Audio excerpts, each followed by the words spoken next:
Gens de peu de foi, telle est la remarque que Jésus adresse à ses disciples à plusieurs occasions dans les évangiles. Une remarque qui n'était peut-être pas très agréable à entendre. Gens de peu de foi. Dans le texte que nous venons de lire, Thomas semble manquer de foi. Et Jésus l'invite à cesser d'être incrédule pour devenir un homme de foi. Souvent, lorsque l'on pense à la foi et à ce manque de foi potentiel qui nous guette tous, disciples d'aujourd'hui, eh bien, l'on pense que ce qui s'oppose à la foi, c'est le doute. Et le doute est quelque chose qui, d'un point de vue chrétien, en tout cas du point de vue de beaucoup de chrétiens, est quelque chose de négatif, quelque chose qu'il faut éviter à tout prix, quelque chose qu'il faut étouffer. Il est interdit de douter si l'on est un chrétien authentique. Mais ce qui arrive à Thomas ici, et ce qui arrive à bien d'autres, les disciples notamment, et qui se voient rabroués par Jésus, gens de peu de foi, est-ce pour autant un questionnement de leur doute, ou au contraire peut-être l'absence de doute? Le fait que leur certitude les empêche de voir l'essentiel. Dans un procès, le système judiciaire ne demande pas la preuve de tel ou tel acte, mais l'intime conviction des jurés. On ne condamne pas seulement quand il y a des preuves absolument irréfutables, mais les jurés doivent poser un jugement en conscience, selon l'intime conviction que soit les juges, soit les jurés peuvent avoir.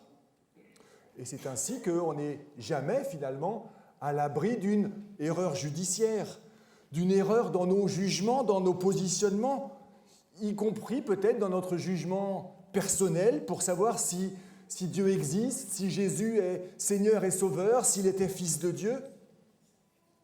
La question qui se pose va être de savoir si, après avoir pesé tous les arguments, nous avons une intime conviction, en toute conscience.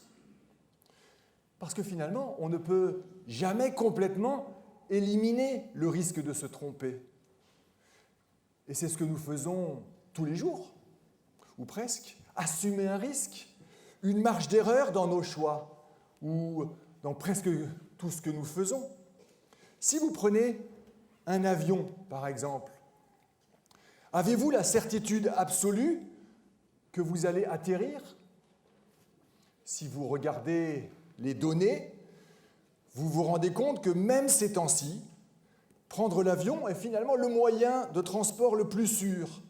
Alors, ayant pesé les risques, eh bien, vous allez de l'avant et vous osez monter dans l'avion en espérant atterrir, même s'il y a un petit point d'interrogation qui demeure.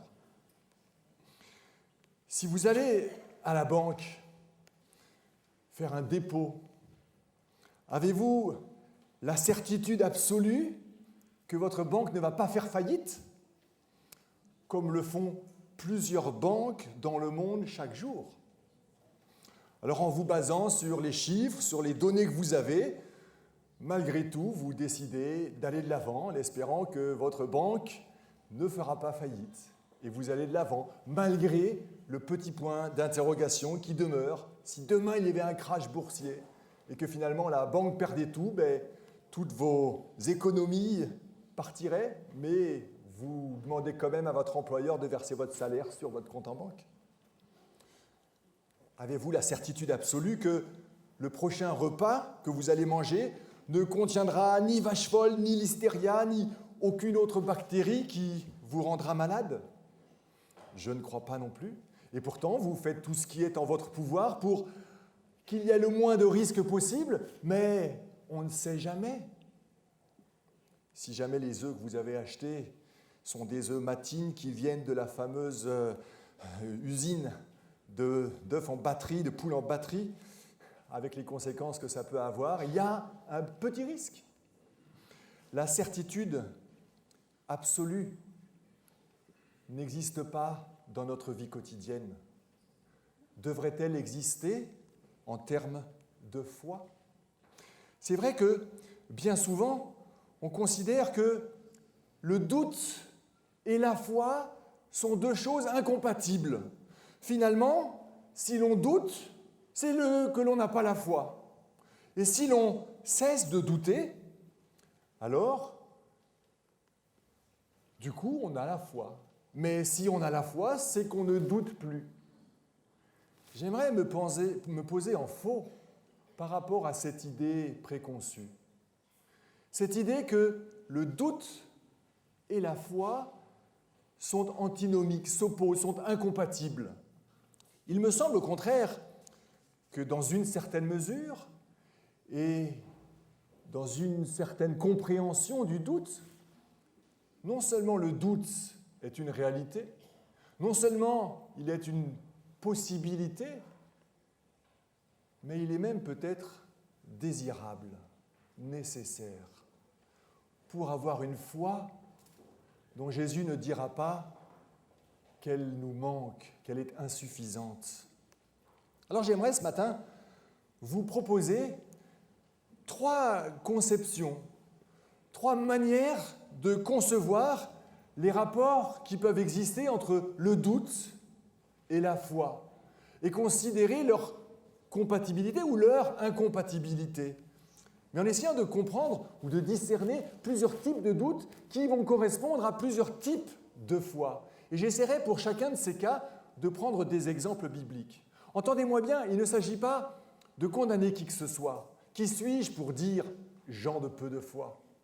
Seul Jésus pouvait avoir l'audace de le dire. Et je me garderai bien, si ce n'est peut-être d'avoir un tout petit peu provoqué en citant cette phrase de Jésus au début, mais de porter un quelconque jugement. Et finalement, quels que soient nos doutes ou notre foi, c'est respectable. Il n'empêche que ce que Jésus peut nous inviter à vivre, à penser, à être, c'est d'avancer dans notre cheminement, dans notre compréhension de Dieu, dans notre compréhension de lui, et finalement de mieux articuler le doute et la foi. Alors, le premier des 3 conceptions, des 3 paradoxes, des 3 relations entre le doute et la foi que je vous propose, c'est finalement l'opposition qui existe entre ce que l'on peut appeler le doute sceptique et la foi certitude. Dans ce binôme-là, dans ce doute et cette foi-là, il y a une véritable incompatibilité. On ne peut pas à la fois douter d'une manière sceptique et avoir une foi qui soit certitude. Les deux ne peuvent pas coexister. Qu'est-ce que le doute sceptique ? Le doute sceptique, c'est avoir la conviction, la certitude finalement, que Dieu n'existe pas, que toutes les choses de la foi sont des choses farfelues. Alors qu'à l'inverse, la foi certitude est presque plus encore qu'une intime conviction, parce qu'une intime conviction, elle n'exclut pas certains questionnements, mais cette absolue conviction, cette absolue certitude que Dieu existe, que Jésus est Seigneur et Sauveur.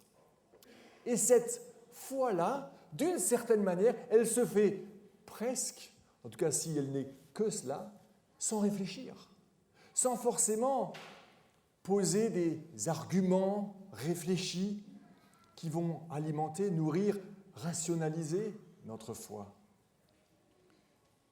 Un exemple biblique de cette foi-certitude, c'est peut-être celle qui découle d'un verset très connu de la Bible qu'on trouve dans Hébreux 11, ou en tout cas une certaine lecture de ce célèbre texte qui définit la foi.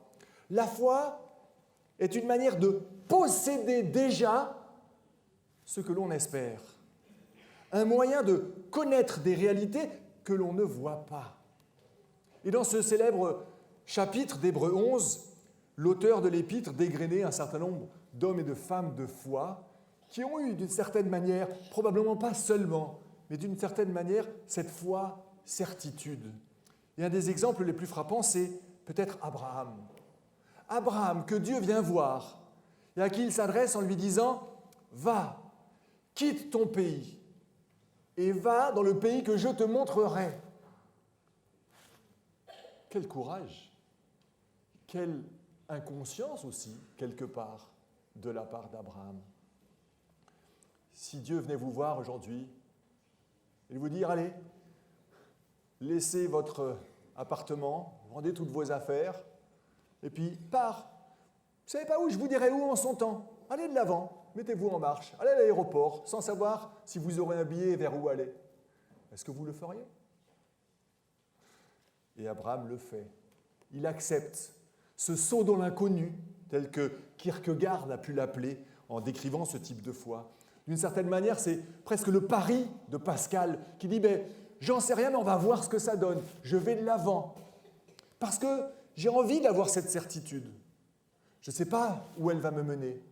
Presque, je ne réfléchis pas. Je vais de l'avant. » Et puis dans la vie d'Abraham, non seulement il va quitter son pays, et Dieu va l'emmener. Il va se rendre compte, et c'est là que peut-être il y a une autre dimension à sa foi, on y viendra par la suite, mais ensuite, Dieu lui avait promis non seulement une terre qu'il allait découvrir, mais une descendance. Et puis lui qui était déjà vieux à ce moment-là, qui vieillit encore plus avec les années, et puis toujours pas d'enfant. Puis finalement, un enfant vient. Alors bon, il avait entre-temps essayé de trouver une solution bien humaine. Quelque part, il a aussi peut-être un petit moment douté ou manqué de foi. Mais toujours est-il que lorsque Isaac naît, eh bien, voilà la promesse d'une possible descendance. Et à un moment donné, Dieu vient le revoir. Il lui dit, « Abraham, prends ton fils, va sur la montagne et tu vas l'offrir en sacrifice. » Quelle foi, certitude pour répondre positivement à cette demande incroyable de Dieu. Alors il ne s'agit pas pour moi de critiquer Abraham, au contraire, dans un sens je l'admire. Mais en même temps, je m'interroge. À vue humaine en tout cas, dans notre relation les uns avec les autres, dans notre relation peut-être avec des non-croyants, avoir cette attitude-là, qu'on pourrait presque appeler l'extrême de la foi, l'incohérence ou l'incohérence humaine de choix irréfléchis, peut sembler pas tout à fait raisonnable. Je pense à Pierre, autre exemple de cette foi, certitude. Lorsque dans le bateau, dans la nuit, il y a la tempête et que Jésus arrive en train de marcher sur l'eau, puis dans un élan, en tout cas passager, d'une foi certitude, et un peu pour le tester aussi, Jésus se voit dire par Pierre, « Si vraiment c'est toi, ordonne que je marche moi aussi sur l'eau. » Et Jésus lui dit, « Vas-y, viens, sors du bateau, marche sur l'eau. » Et c'est ce que Pierre fait. Et ça marche. Enfin, il marche. Sauf que cette foi certitude-là, elle montre aussi, d'une certaine manière, ses limites. Et Pierre en est un bon exemple. Parce que quelques pas plus loin, quand tout d'un coup, il se met à douter, et peut-être de ce doute sceptique-là, c'est pas normal, c'est pas rationnel, c'est pas logique ce qui est en train de se passer là. Je suis en train de marcher sur l'eau alors que je devrais couler. Et dès qu'il laisse la porte ouverte à ce doute-là, il coule. Alors oui, la foi certitude, elle est magnifique lorsqu'elle est là, mais trop souvent, quand le doute survient, le doute sceptique survient, alors la seule phrase que l'on peut entendre, c'est celle que Jésus a dite à ses disciples, « Gens de peu de foi ». C'est la raison pour laquelle il me semble intéressant d'envisager une autre relation entre le doute et la foi, ou de faire peut-être émerger, ou de compléter, ou de modérer sa foi par l'irruption d'une certaine forme de doute, que l'on peut appeler ici, après Descartes, le doute méthodique, qui pour le coup, va devenir compatible avec un certain type de foi que j'appelle la foi-croyance. Mais comme vous le voyez, ce rapport entre le doute méthodique et la foi-croyance, elle rend compatible les deux choses, mais à sens unique. C'est le doute méthodique qui permet finalement d'éclairer la foi. En d'autres termes, la foi-croyance, elle est une foi rationnelle, ou en tout cas raisonnable. C'est une foi savoir, une foi connaissance, qui a émergé après précisément que nous ayons osé poser des questions sur nos croyances ou ce qui aboutit à nos croyances. Et c'est exactement ce que Thomas fait dans le texte que nous avons lu tout à l'heure. Vous remarquez que dans cet épisode qui a été lu, qui se passe donc juste après la résurrection, Jésus est ressuscité. Il est apparu aux femmes d'abord, et puis ensuite aux disciples qui étaient enfermés dans une pièce. Là, Jésus, on ne sait pas comment, a traversé la porte, ou en tout cas a trouvé un moyen de déverrouiller cette porte, et puis il se tint au milieu d'eux et leur dit « La paix soit avec vous », et finalement il se montre à eux et leur donne cet envoi en mission « Comme le Père m'a envoyé, moi aussi, je vous envoie ». Et les disciples sont bien sûr rassérénés et tout heureux de voir de leurs propres yeux que Jésus est ressuscité. Oui, ils l'ont bien vu, eux, de leurs propres yeux. Et c'est la raison de leur foi. Ils croient que Jésus est ressuscité. Sauf que Thomas, lui, n'était pas là. Et lorsque le soir, les disciples témoignent auprès de Thomas, Thomas ne croit pas. Et de manière très méthodique, finalement, il affirme « Pourquoi pas ? Je veux peut-être bien croire que Jésus est ressuscité, mais je ne le croirai qu'après avoir eu la preuve. » Et c'est cette preuve qui va advenir la semaine suivante, lorsque Jésus va à nouveau apparaître et va s'adresser à Thomas, reprendre exactement les exigences qu'il avait lui-même exprimées. Si je ne mets ma main et si je ne vois de mes propres yeux, alors je ne croirai pas. Et Jésus lui-même l'invite. Thomas, avance ton doigt ici et regarde mes mains. Avance ta main et enfonce-la dans mon côté. Cesse d'être incrédule et deviens un homme de foi. Et Thomas le fait. Et quelle est sa réaction ? Une magnifique foi. Il fait une déclaration là de foi qui est parmi les plus belles de tout l'Évangile. Mon Seigneur et mon Dieu. Il reconnaît Jésus comme un véritable Seigneur, comme le roi, comme le puissant, comme celui qui a autorité. Mais non seulement il est Seigneur, ce qui était la reconnaissance d'une véritable autorité, mais qui pouvait rester humaine finalement, mais plus encore, mon Seigneur et mon Dieu. Il reconnaît à ce moment-là, en voyant simplement les mains avec les traces des clous probablement, et le côté de Jésus avec la trace de cette lance qui avait aidé Jésus à mettre fin à ses souffrances, qui lui apporte finalement la preuve, la vision après ce regard méthodique qu'il pose sur Jésus. Il a cette foi, mon Seigneur et mon Dieu. Il reconnaît en ce Jésus le Fils de Dieu lui-même. Aucun autre disciple n'a pratiquement eu dans tout l'Évangile une déclaration de foi aussi belle. Peut-être Marthe après la résurrection de son frère, mais aucun autre disciple. Et nous, souvent, en lisant ce texte, on est là à jeter la pierre à Thomas. C'est vrai que Jésus rajoute, en entendant cela, « Parce que tu m'as vu, tu as cru. Bienheureux ceux qui, sans avoir vu, ont cru. » Mais de qui parle Jésus là ? Parle-t-il des autres disciples ? Bien sûr que non, puisque les autres disciples avaient aussi vu Jésus avant de croire.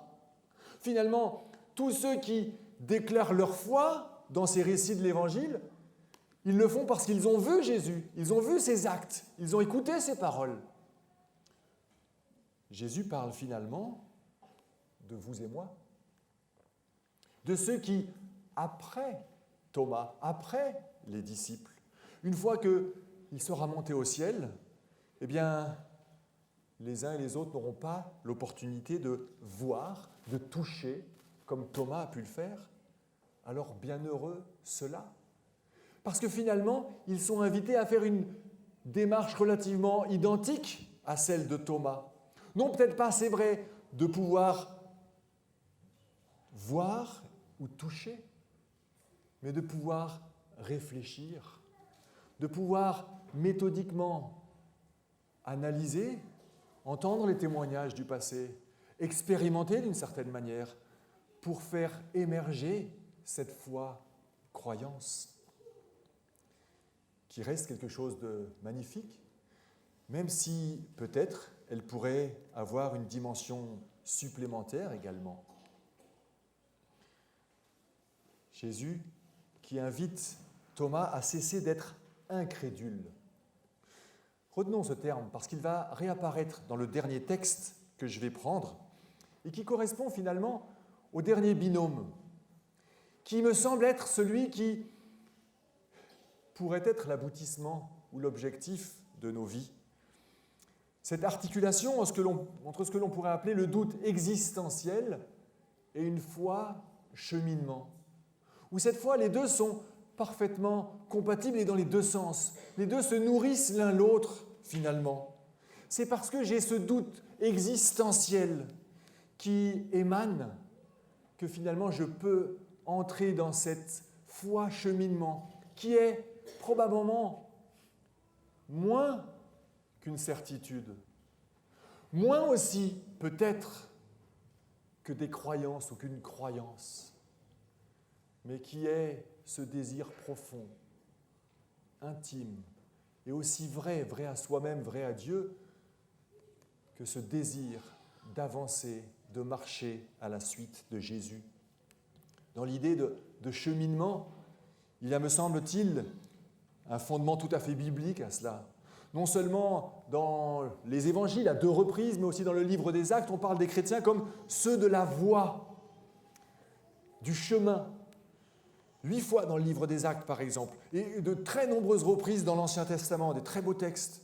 D'ailleurs, cette notion d'être pèlerin sur cette terre est une idée fondamentalement biblique. On est en marche, et c'est probablement pour ça que Dieu avait mis Abraham en marche, avec ce questionnement qui démarre peut-être avec une certitude, qui se construit après en devenant des croyances, mais qui finalement a pour objectif d'être dans ce cheminement. D'ailleurs, vous connaissez ce très beau début du Sermon sur la montagne. Heureux les béatitudes. À 8 reprises, Jésus déclare heureux les pauvres en esprit, heureux les uns et les autres. Or, c'est intéressant, Chouraki qui essaye de traduire en prenant compte, en essayant de discerner ou deviner parfois les mots hébreux qui ont pu être utilisés dans le discours de Jésus qui parlait lui en araméen ou en hébreu et qui ensuite, les évangiles ont été écrits en grec. Eh bien, Chouraki dit que le « heureux » qui traduit nos béatitudes, eh bien, est un terme hébreu, « ashré » qui signifie « en marche ». Finalement, le chemin spirituel, qui est un chemin de bonheur, de joie, c'est précisément une mise en marche, une foi, cheminement qui n'est absolument pas une destination. Où on se dit, ça y est, j'ai la foi. Probablement un peu comme le jeune homme riche qui croyait avoir tout accompli et qui n'a pas saisi l'essentiel, lui dit Jésus, qui est précisément de se mettre ou de se remettre en route pour suivre Jésus, pour entrer dans ce cheminement, pour devenir un disciple. Or, le doute qui rend possible finalement cette foi cheminement, et c'est là que je fais d'une certaine manière un éloge de doute, en tout cas de ce doute-là, c'est un doute qui n'est pas forcément recherché, qui n'est pas provoqué, qui n'est pas cultivé. D'une certaine manière, il vient par la force des choses, par les aléas de la vie, nos échecs, nos maladies, la mort de nos proches nous interrogent forcément, interrogent notre foi, et c'est absolument nécessaire et utile. Ce n'est ni un jeu, ni un art, ni une simulation, mais un questionnement qui nous saisit malgré nous, avec force, Et il me semble essentiel de l'accueillir, ce questionnement-là, ce doute existentiel. Parce que précisément, c'est lorsque nous le laissons advenir qu'alors nous avons cette foi cheminement qui ne compte pas que sur nous, mais qui compte véritablement sur Dieu. Et c'est dans ce sens-là que la foi, la Bible la présente comme ceci, est un don, pas quelque chose que nous développons, qui émane de nous. Bien sûr, elle est un choix de vie personnel, elle est un acte que nous posons aussi, mais elle est d'abord, d'une certaine manière, un don de Dieu. Il y a un épisode dans l'Évangile qui est très beau et qui évoque d'une certaine manière ce type de foi-là et qui demeure, qui cohabite avec le doute existentiel. C'est l'épisode où Jésus va guérir le fils d'un homme qui vient voir Jésus, et ce fils est rempli d'un esprit démoniaque, d'un esprit muet, comme le texte dit. L'épisode se trouve raconté dans Marc, au chapitre 9. Et donc, dans ce texte, il y a cet enfant possédé, une discussion, et quelqu'un dans la foule, donc au moment où il y a une discussion, quelqu'un dans la foule, qui est le papa, répondit « Maître, je t'ai amené mon fils, il a un esprit muet. » Verset 18 de Marc 9. « L'esprit s'empare de lui n'importe où, et il le jette à terre, et l'enfant écume, grince des dents et devient raide. J'ai dit à tes disciples de le chasser, et ils n'en ont pas eu la force. » Prenant la parole, Jésus leur dit « Gens de peu de foi, génération incrédule. » Et c'est à ses disciples qu'il adresse, mais pas seulement à eux. Voilà le constat, l'incrédulité. Même chose que ce qu'il avait dit à Thomas, cesse d'être incrédule. Mais le texte continue.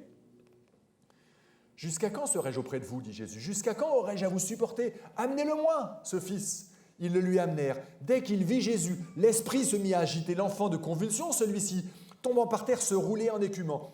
Jésus demanda au Père, depuis combien de temps cela lui arrive-t-il? Il dit, depuis son enfance. Souvent, l'esprit l'a jeté dans le feu ou dans l'eau pour le faire périr. Mais si tu peux quelque chose, viens à notre secours par pitié pour nous. Si tu peux quelque chose. Voilà la foi cheminement de ce papa qui se fait du souci pour son fils. Il n'a pas une certitude absolue. Peut-être qu'il a des croyances, c'est ce qui l'a amené là. Mais ces croyances l'ont amené vers les disciples, qui aussi d'ailleurs avaient des croyances, mais qui n'ont pas réussi à guérir l'enfant. Alors humblement, le Père dit, si tu peux quelque chose, viens à notre secours. Il n'exige rien. Il se demande. Il est authentique. Il ose être vulnérable devant le Christ. Et Jésus lui répond, si tu peux, tout est possible à celui qui croit. Réponse extraordinaire. Et pourtant, les disciples croyaient, et ils n'ont pas réussi à guérir l'enfant. Mais c'est peut-être justement parce qu'il s'agit d'abord de déconstruire nos absolus, nos certitudes, même peut-être nos croyances, si ces croyances-là, qui sont pas forcément mauvaises en soi, attendez-moi bien, mais si ces croyances-là nous font croire, c'est le cas de le dire, que nous possédons cette vérité, que nos croyances nous suffisent, alors que précisément, c'est d'un cœur interrogatif qu'il s'agit d'avoir. Aussitôt, le père de l'enfant s'écria « Je crois, viens au secours de mon incrédulité » ou selon les versions « Viens au secours de mon manque de foi ». Magnifique phrase, étonnante quelque part, paradoxale. « Je crois, viens au secours de mon manque de foi ». C'est précisément le paradigme que je vous propose, que je crois est celui que Jésus nous propose pour notre foi. De dire et d'affirmer simultanément « je crois », mais de comprendre que cette foi-là, elle n'est pas un absolu, elle n'est pas quelque chose qui nous suffit. Elle est toujours, et elle a vocation à demeurer toujours, en manque. Parce que c'est elle qui nous fait avancer dans cette foi cheminement qui est la nôtre. Je crois, viens au secours de mon incrédulité. Jésus, voyant la foule, s'attroupa, menaça l'esprit impur. Esprit sourd et muet, je te l'ordonne, sors de cet enfant, n'y rentre plus. Avec des cris et de violentes convulsions, l'esprit sortit. L'enfant devint comme mort, si bien que tous disaient il est mort, mais Jésus, en lui prenant la main, le fit lever et le mit debout. Quand Jésus fut rentré à la maison, ses disciples lui demandèrent en particulier « Et pourquoi n'avons-nous pas pu chasser cet esprit ?» Il leur dit « Ce genre d'esprit, rien ne peut le faire sortir que la prière. » Finalement, peut-être que les disciples avaient oublié, dans un esprit de prière, de se connecter avec le Père, d'être dans cette dynamique, dans cette marche, dans ce cheminement interrogatif, où ils ne comptaient pas sur leur propre force seulement, mais ils osaient assumer leur vulnérabilité pour laisser la force divine se déployer. Et Dieu, finalement, ou Jésus, venir répondre à ce manque de foi qui les habitait et qui est ce vide nécessaire pour faire de la place à Dieu dans nos vies. Alors c'est vrai, d'une certaine manière, on a souvent cette idée que le doute et la foi sont incompatibles. C'est vrai lorsqu'il s'agit de considérer le doute comme un doute sceptique, une non-foi, un refus de croire de manière absolue. Et il y a là en miroir cette foi absolue et ce doute sceptique, cette foi certitude, qui d'une certaine manière est très belle pour ceux qui osent faire le pas dans l'inconnu, mais qui montre aussi ses limites et je crois même ses dangers, parce qu'elle risque de devenir, si elle devient certitude, notre possession, alors qu'elle ne peut jamais l'être, la foi, par définition, notre possession. C'est vrai, et c'est utile et nécessaire, probablement à certains moments, de développer un doute méthodique, c'est-à-dire que notre foi devienne savoir, qu'elle devienne connaissance. Mais, vous me permettrez, et ça fera le pont vers ce troisième type de foi qu'on a évoqué, la connaissance, non pas telle qu'on l'entend aujourd'hui, c'est-à-dire un savoir, quelque chose du connaître dans le sens de la rationalité. Mais bibliquement, la connaissance, c'est bien plus qu'un savoir. C'est un savoir relationnel, c'est une rencontre. D'ailleurs, c'est le mot connaissance qui évoque les relations intimes entre un homme et une femme et duquel sort de la fécondité un enfant. Adam connut Ève, sa femme, et ils eurent un enfant. Voilà cette connaissance, c'est cette intimité. Et finalement, pourquoi pas développer le doute méthodique? Au contraire, c'est même nécessaire et utile, parce que cela peut être fertile, fructueux, fécond, dans le sens où nous pourrons effectivement étayer notre foi, qui devient raisonnable. Mais cela ne suffit pas encore, je crois.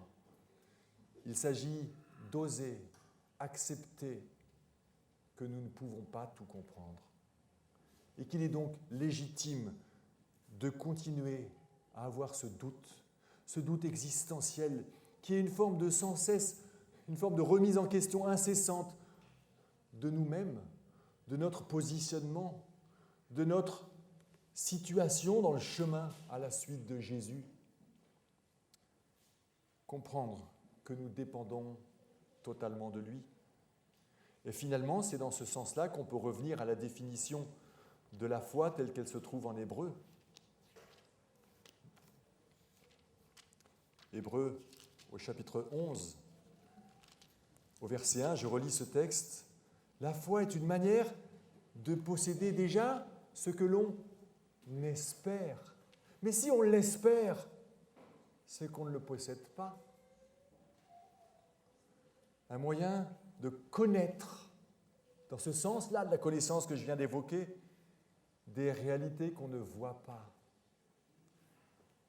C'est finalement par l'expérience, par la relation avec Dieu, avec les autres, en écoutant les témoignages des uns et des autres également, que nous pouvons nourrir notre foi, en comprenant que finalement, la vérité, ce n'est pas ni une certitude ni des croyances, mais c'est une histoire, notre histoire.